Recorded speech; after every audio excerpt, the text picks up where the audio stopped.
का जो व्रत करने वाली होती हैं, जो चतुर्थी का पूजन करने वाली होती हैं, उनके भीतर का एक भाव होता है कि जैसे ही शाम का समय आए चंद्रदेव का पूजन करें, चंद्र जब प्रकट हो जाए, कलश भर लिया, उसके नीचे आखा दाना रख दिया, चावल गेहूं जो भी आप रखते हो पूजन के लिए, ऊपर पात्र आदि रख दिया जलाशय, फिर अपन ने घी का दिया लगाकर पूजन भी कर ली। तो जो चतुर्थी का पूजन करने वाली होती हैं, जो चतुर्थी का नियम व्रत धारण करने वाली होती हैं, बड़ी बड़ी चतुर्थियाँ करती हैं या उसका नियम धारण करती हैं, तो चतुर्थी का जो पूजन करती है वो किस चीज के लिए होता है? केवल संतान, पुत्र, परिवार, हमारा कुटुंब, हम जिस कुल में हैं, हमारा कुल वैभव की ओर बढ़े, संपदा की ओर बढ़े और उसकी आयु बढ़े,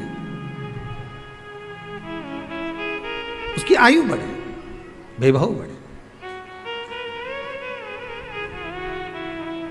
बहुत ध्यान दीजिएगा महाराज, चतुर्थी की पूजन में जो आप आखा दाना रखते हो, गेहूं वगैरह कुछ भी जो भी रखते हो, उसकी बड़ी महत्वता होती है महाराज। यहाँ तक कहा गया है, चतुर्थी की कथा तो आप लोग पढ़ते होंगे, जो लोग पढ़ते हैं उनको मालूम होगा। चतुर्थी की कथा में लिखा है, चौथ माता के व्रत में वर्णन किया गया है कि वो आखा दाना जो रखा जाता है, मान लो कोई जरूरी काम होता है तभी आखा दाना को रखा जाता है, संभाल के रखते हैं कि हम इस काम के लिए जा रहे हैं और हमारा ये कार्य सफल होना चाहिए।